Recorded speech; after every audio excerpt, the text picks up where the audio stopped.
কর্মী ছাঁটাইয়ের তালিকায় এবার যুক্তরাষ্ট্রের মহাকাশ সংস্থা নাসার প্রায় 20% কর্মী শীঘ্রই প্রতিষ্ঠানটি থেকে বিদায় নিচ্ছেন। শুক্রবার এ তথ্য জানিয়েছেন নাসার একজন মুখপাত্র। এর ফলে প্রায় 3870 কর্মী নাসা ছাড়বেন বলে ধারণা করছে সমালোচকেরা। যদিও মুখপাত্র বলেছেন এ সংখ্যা আগামী কয়েকদিন বা কয়েক সপ্তাহে পরিবর্তিত হতে পারে।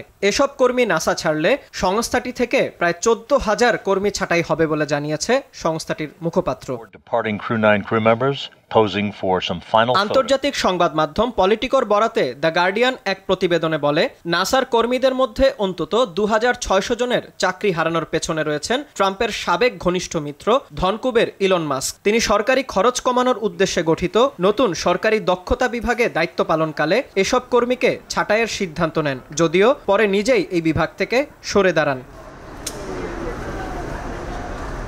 দ্বিতীয় মেয়াদে ডোনাল্ড ট্রাম্প মার্কিন প্রেসিডেন্ট হিসেবে দায়িত্ব নেয়ার পর এখনো পর্যন্ত নাসার প্রায় $12 কোটি অনুদান বাতিল করা হয়েছে। এছাড়া আগামী বছরের জন্য সংস্থাটির মোট বাজেটের 1/4 কমানোর প্রস্তাব দিয়েছে হোয়াইট হাউস।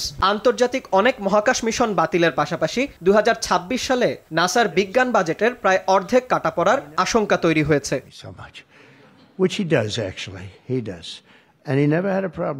এরই প্রেক্ষিতে কমপক্ষে 4 জন মহাকাশচারী সহ নাসার প্রায় 300 সাবেক ও বর্তমান কর্মী সম্প্রতি সংস্থার অন্তর্বর্তী প্রধান শন ডাফিকে একটি খোলা চিঠি দিয়েছেন। শন ডাফি মার্কিন প্রেসিডেন্ট ট্রাম্পের একজন একান্ত অনুগত ব্যক্তি ও তার পরিবহন মন্ত্রীর দায়িত্বে রয়েছেন। 7 জুলাই নাসায় নিয়োগ পান তিনি।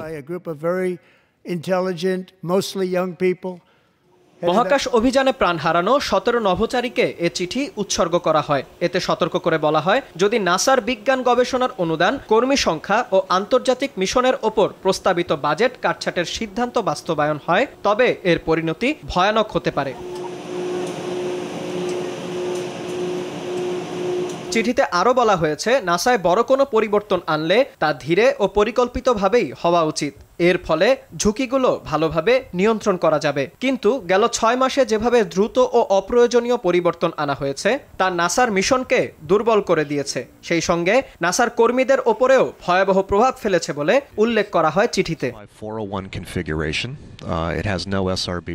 এ সময় যুক্তরাষ্ট্রের নেতারা মানুষের নিরাপত্তা, বৈজ্ঞানিক অগ্রগতি ও জনগণের অর্থের সঠিক ব্যবহারের চেয়ে রাজনৈতিক ফায়দাকে বেশি গুরুত্ব দিচ্ছে বলে অভিযোগ করে নাসা কর্মীরা। এর পরিণতি শুধু নাসার জন্যই নয়, বরং পুরো দেশের জন্য বিপজ্জনক বলে উল্লেখ করেন তারা।